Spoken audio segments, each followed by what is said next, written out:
पुष्प में से एक पुष्प पारिजात का फूल, जिसको हार श्रृंगार का फूल भी कहते हैं, जिसको शिडली का फूल भी कहते हैं, पारिजात, हार श्रृंगार। मैं निवेदन करूंगा आस्था चैनल से कि पारिजात का जो पुष्प है उसका दर्शन भी आप सभी श्रोता भाई बहनों को टीवी के माध्यम से कराते जाएं। जितने लोग टीवी पर कथा सुन रहे हैं, जितने लोग फेसबुक यूट्यूब पर कथा सुन रहे हैं, वो भी इस पारिजात के फूल का दर्शन अवश्य करें। और एलईडियां लगी हुई हैं, उन पर भी आप आराम से पारिजात के फूल का दर्शन कर सकते हैं। पारिजात का पुष्प, हार श्रृंगार का फूल,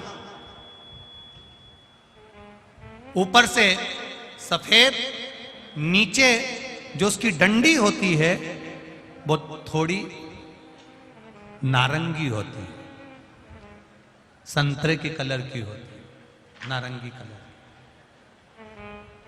महाराज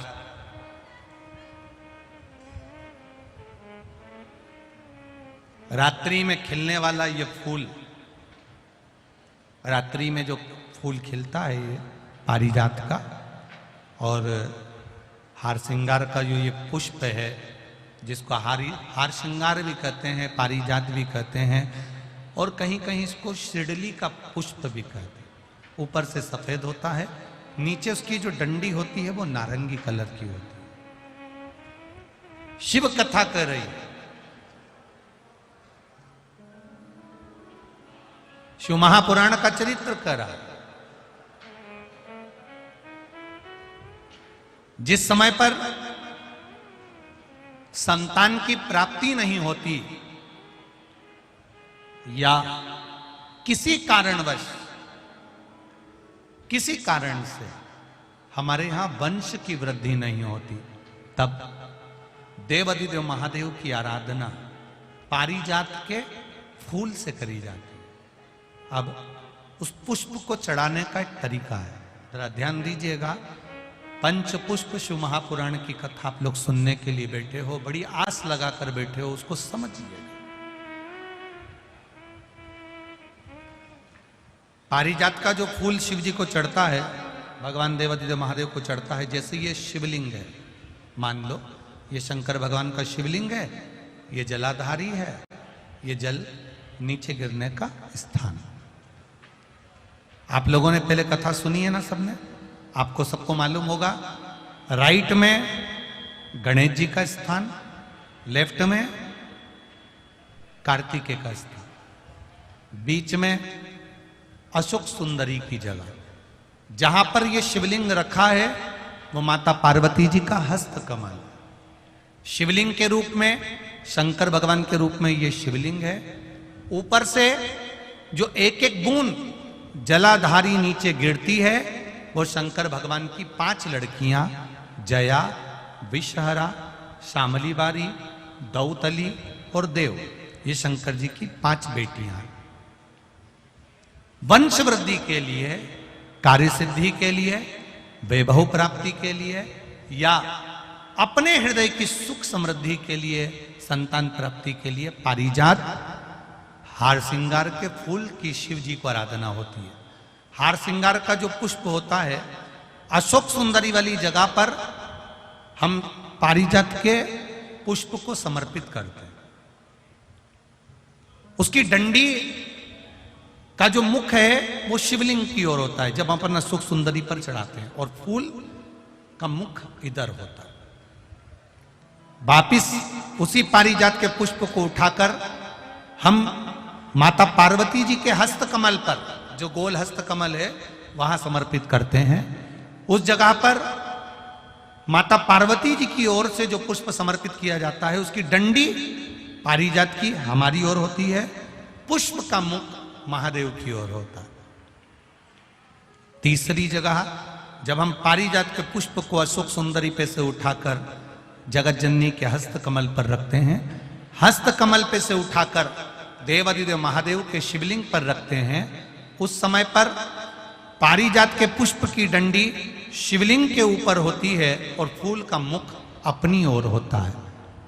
इस जगह पर पारिजात के पुष्प की डंडी के केसर से ही महादेव को त्रिपुंड लगाया जाता है और महादेव से प्रार्थना करी जाती है। अब पारिजात के फूल का केसर कैसे बनाना है वो भी एक बार आप लोग अच्छे से समझे। जैसे मान लो अभी पारिजात का तो फूल यहां पर नहीं है, पर आप टीवी पर दर्शन कर रहे होंगे। पारिजात पुष्प की जो पीछे की डंडी होती है, फूल सफेद और पीछे जो डंडी होती है नारंगी कलर की, केसरिया कलर की, उसको तोड़ लिया जाता है। तोड़कर ऐसी 25-50 फूल की पीछे की डंडी को तोड़कर उसको रख दिया जाता है। उसको धूप में नहीं सुखाते, केवल घर में उसको एक कटोरी में या थाली में रख दो, वो धीरे धीरे सूख जाएगा।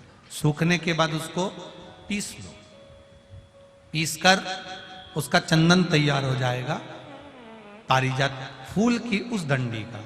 और जिस समय वंश के लिए, सिद्धि के लिए, कार्य सिद्धि के लिए या वैभव प्राप्ति के लिए हम पारिजात का पुष्प देवादिदेव महादेव को समर्पित करते हैं, उस समय इसी को पानी में घोलकर देवादिदेव महादेव को जब आप लगाएंगे तो जैसे केसर घुलती है, केसर का जैसे कलर होता है, केसर जैसी सुगंध करती है, वैसे की वैसे ही ये पारिजात की जो डंडी आप लोगों ने सुखाई है, वही डंडी का जो चंदन बनाया है, शिव जी को लेपन करा है, उस समय पर अपने हृदय की बात आपने जो देवादिदेव महादेव को कही है, बस वही सुगंध हमारे जीवन में आना प्रारंभ हो जाती है। वो पारिजात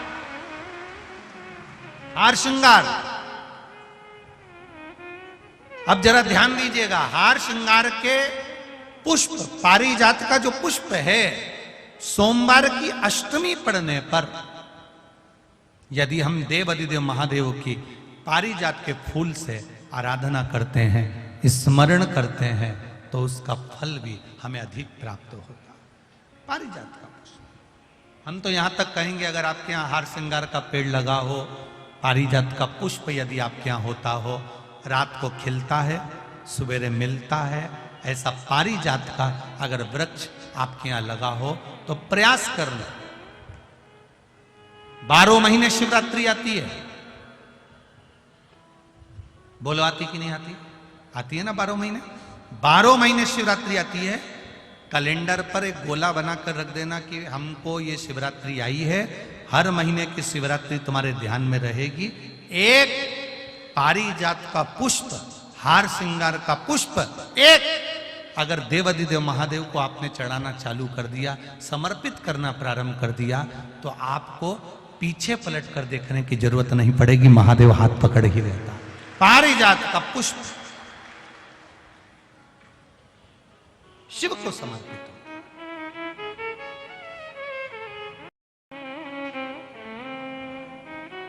सफेद कलर का पुष्प है, आप टीवी पर दर्शन कर रहे होंगे। केसरिया कलर की, नारंगी कलर की उसकी डंडी है, भगवान शिव को समर्पित पारिजात। जब हम देवादिदेव महादेव को जल समर्पित करते हैं, भगवान शंकर को जब हम जल चढ़ाते हैं, उस समय पर भी भगवान को, अगर तुम्हारे पास में थोड़ा सा पारिजात की जो डंडी है सुखाई है, आपने पारिजात फूल के नीचे की जो डंडी है उसको तुमने सुखाकर अगर चंदन बनाया है, तो वो चंदन आप प्रतिदिन भी देवादिदेव महादेव को समर्पित कर सकते हो। पारिजात पुष्प। एक बात और हमारे स्मरण में रहे,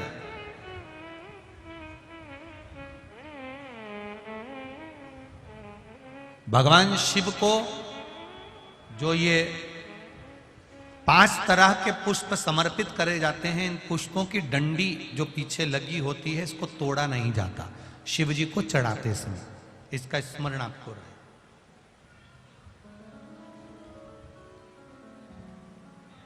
तीन शिवालय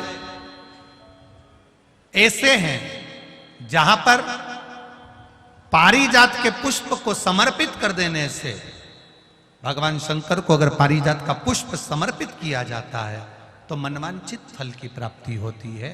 पहला, मां नर्मदा से निकला हुआ कंकर नर्मदेश्वर महादेव। अगर कहीं नर्मदा जी के कंकर से शिवलिंग बना हुआ है तो मां नर्मदा के शिवलिंग पर पारिजात का पुष्प समर्पित होता है। दूसरा, जो शिवालय एकांत में हो, एकांतेश्वर महादेव जो एकांत में बैठे हो, भले ओटले पर बैठे हो, अकेले बैठे हो, एकांत में बैठे हो, वो एकांतेश्वर महादेव पर भी पारिजात का पुष्प समर्पित कर देने से, अगर कोई अदालत का कोर्ट केस होता है तो बाबा देवादिदेव महादेव का मात्र पारिजात पुष्प का स्मरण या उसको समर्पित कर देने से भी फल की प्राप्ति होती है। तीसरा, ऐसा शिवालय जो नदी के तट पर हो, सरोवर के तट पर हो, कुंड के तट, कुआं, बावड़ी, तालाब, नदी, सरोवर, इसके पास में जो शिवलिंग होता है उस शिवलिंग को बहुत सिद्ध करने की जरूरत नहीं होती। स्वयं गंगा मैया उस कुंड बावड़ी के रूप में रहकर शिवलिंग को सिद्ध कर देती है और वहां स्वयं विराजमान हो जाती है महाराज। वहां पर भी यह हार श्रृंगार पारिजात का पुष्प शिव को समर्पित किया जाए। 3 जगह ऐसी है जहां कभी मौका मिल जाए और तुम्हारे पास में पारिजात का फूल हो और कहीं तुम्हें मिल गया, तुमने आज्ञा ले ली हम ये पुष्प ले लें क्या, और लेकर अगर आपने चढ़ाया है तो उसका फल जरूर मिलेगा। पारिजात हार श्रृंगार का पुष्प।